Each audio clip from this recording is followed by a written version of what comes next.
naked man bent over the dishwasher? Great, am I right? Hey everyone, it's me, John. Welcome to another edition of BrainScratch Searchlight. What you just saw was a clip of Mell Lenz. Actually, her name is Jimell, but she goes by Mell. And unfortunately, she is missing. She is also the mother of 6. She had 3 children from a previous marriage. She has 3 children in her current marriage, and people are very concerned about where she could be. She has now been missing for about 4 weeks, so it's certainly getting to that time period where this is beginning to look like something might have occurred to her, which would be terrible.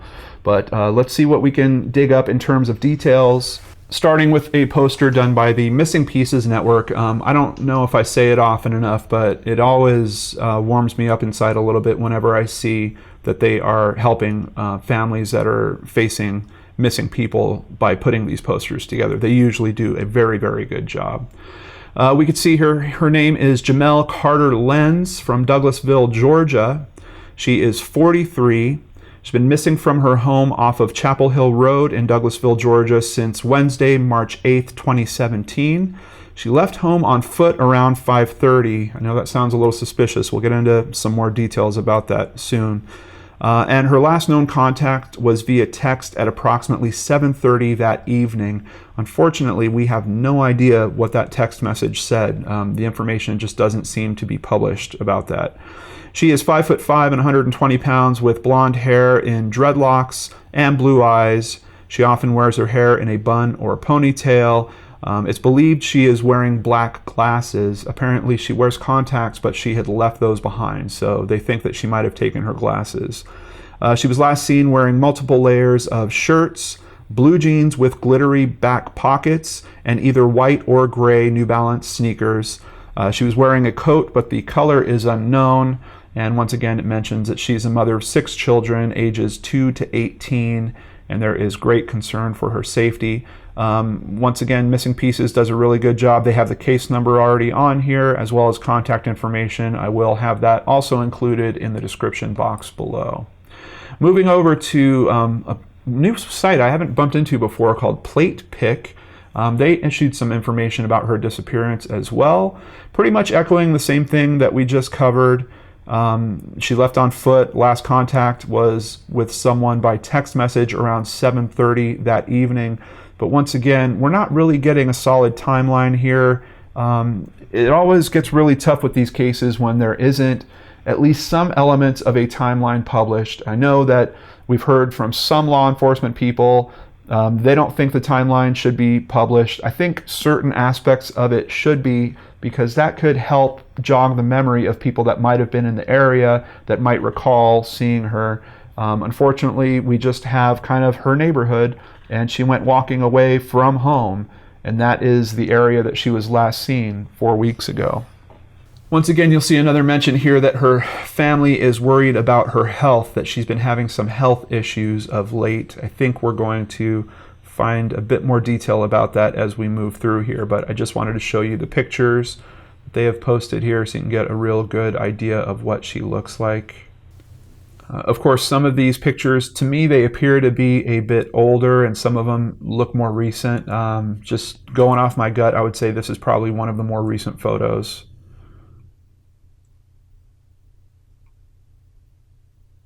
Now, there has been some press on this, but I have to say overall, as far as cases that I cover, there is very, very little press on this case. It's really just that one release of where she was when she went missing. Little more than that. Luckily, there is a Facebook page that has some more detail we're going to dive into and learn some more from there. They did recently, just literally within the past few days, get a pretty good kick of media coverage, at least from a local Fox affiliate there. This is posted at fox5atlanta.com. And they've got some television coverage through Fox as well. This article is noting that a PI has been hired in the case of missing Douglas County mother. And this is from last week. Wednesday marked 3 weeks since 43-year-old Mell Carter Lenz was last seen. Her husband said there's been no activity from her on social media, on her phone, and her debit card has not been used. for me, when I'm looking into these cases, that's always a sign for me that something bad could be going on here. It's tough because I think people are so aware nowadays of how they can be tracked that if you do want to disappear on your own accord, I think you have to consider when you're doing that, you can't use your debit card. It's such an easy way for you to be tracked down. You can't use your cell phone or even take your cell phone, I would say, because it's such an easy way for you to be tracked down. So it's tough because I also get very suspicious when I hear that people aren't using their debit card, especially if there is no information about them doing some type of large pull of money before they disappear, because how are they living? I mean, how are they buying food or how are they getting along? It could be that if you are looking to disappear on your own accord, that you actually arrange for a place to go to, or maybe someone that is going to help take care of you for a while. It also occurs to me with this particular case, perhaps she could have gone to a shelter of some kind and she could be staying there under a complete alias, just a total fake name. Just something that kind of rang through my head as I looked into this case. Lenz, that's her husband, who I believe was recording that video clip we started this video with. Lenz says his wife is a devoted mom. Their home revolves around the kids. The walls are covered with children's photos and their artwork. Lenz said his wife was having issues with alcohol and he did not want her drinking around the children. I'm not sure if there is an additional medical concern or if her struggling with alcohol is the actual medical concern. I haven't seen any other notes about, her not taking medication that she needed, which usually comes up in cases like this if that occurs. So I believe those other notes about a medical issue could be her struggle with alcohol addiction. She was to stay with her mom until things got better. Lenz said before her mom could get to the home to pick her up, Mell walked away from their Douglasville home. Lenz hired private investigator Brian Camp. Camp said he does not know if Mell is willingly staying away or if something sinister has happened to her. Camp said he initially got numerous leads, some as far away as Texas, but none have panned out. He said as more time passes, the leads are starting to dwindle. Just a few things about this article that I'm having some trouble reconciling. She's struggling with an addiction. Obviously, that is creating some tension within her home life to the point where it seems like the way this is written, her husband actually kind of laid down the law, so to speak, and said that you can't stay here while you're like this. I don't know who made the decision that she was going to go with her mother.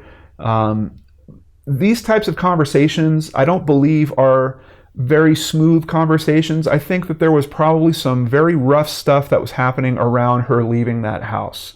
And I don't mean rough stuff in terms of physically, I mean emotionally. Obviously, this is a woman that appreciates and loves being a mother. She has 6 children. I think just by how she has put her life together, you could tell that.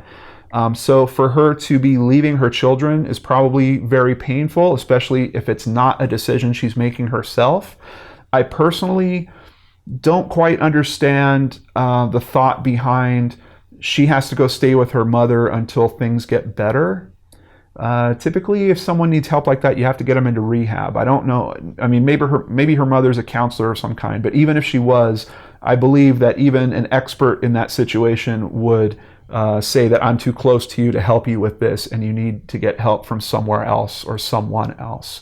So just from the way this is kind of lightly dashing over those last known moments of where she is, there's a few pieces of this story that I'm personally just wondering about and having some trouble with. Did her husband kick her out that day? I don't know. Did she get upset because he was saying that you can't stay here and then she left angrily? That's kind of the sense that I'm getting, but once again, we don't have enough solid detail to really make that call. So there is a Find Mell Facebook page. I believe this is being managed by a neighbor of hers. If you read through it all, at one point, the person that manages this page says that she misses the sound of Mell playing with the children. So I believe it could be her next door neighbor. But there are a couple details I wanted to share with you on this page. And this is from a post on March 28th. Mell left on foot and walked for 40 minutes, at least in what could have been any number of directions. I don't know how they have that information. I'm just very curious about how they came to the conclusion that she walked for 40 minutes. Is it possible that they have some pinging from her cell phone so they could see that she was walking for 40 minutes, and then did it accelerate? Does it seem like she took a ride with someone or hopped a bus or something like that?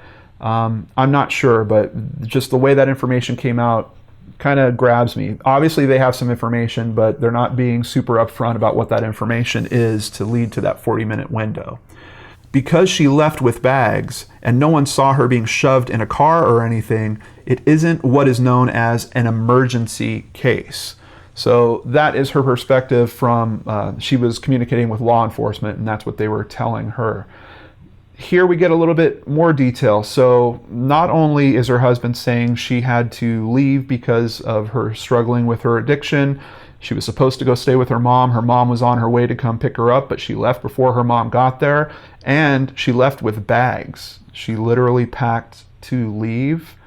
I don't know, guys. When I think of someone in this situation, and if they're having the foresight to pack and they take their bags and they go walking, do you really not know where you're going?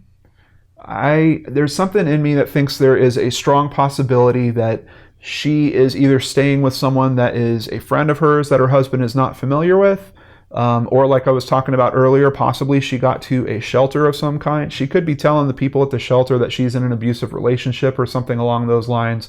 I don't know. Obviously, we can see she is a very creative person. In this Facebook page, they also talk about how creative she is in terms of things that she does with the children and projects and crafts and stuff like that. So it appears to me, from the very limited information we have here, she's leaving of her own accord. She's not real happy about it. She might be, in effect, trying to hurt her husband by keeping her whereabouts unknown. I think there is a possibility of that. On the flip side, you also have someone that is emotional, is distraught, and is probably somewhat susceptible to something bad happening to her. For example, if someone saw her walking on the side of the road with her bags and offered her a ride, someone that she didn't know or something like that, would she take it?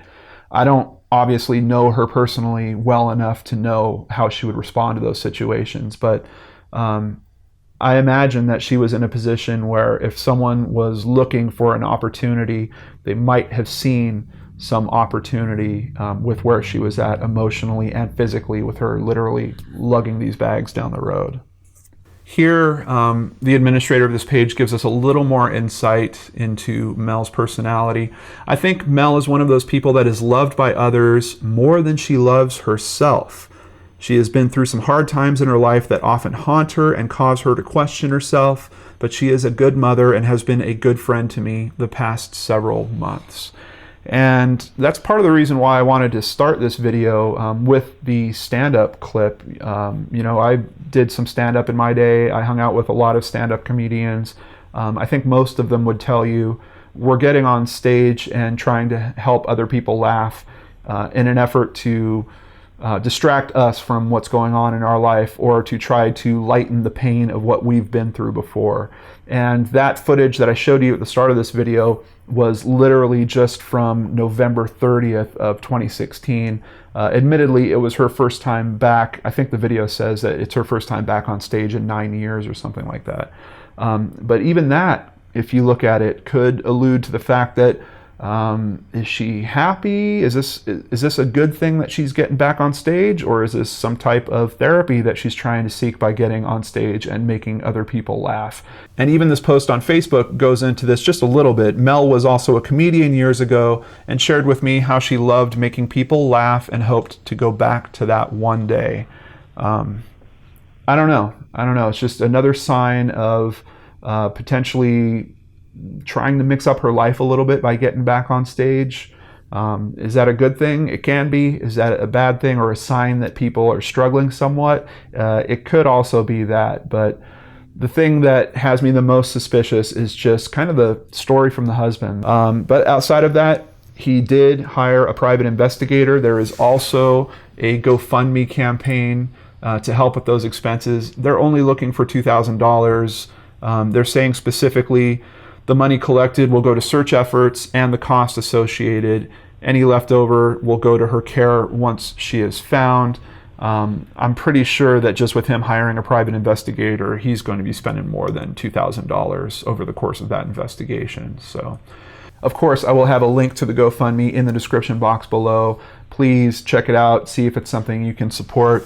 Outside of that, I did also take a look at Namus. Tried to find her, and she is not in here. Now, admittedly, she's only been missing for 4 weeks.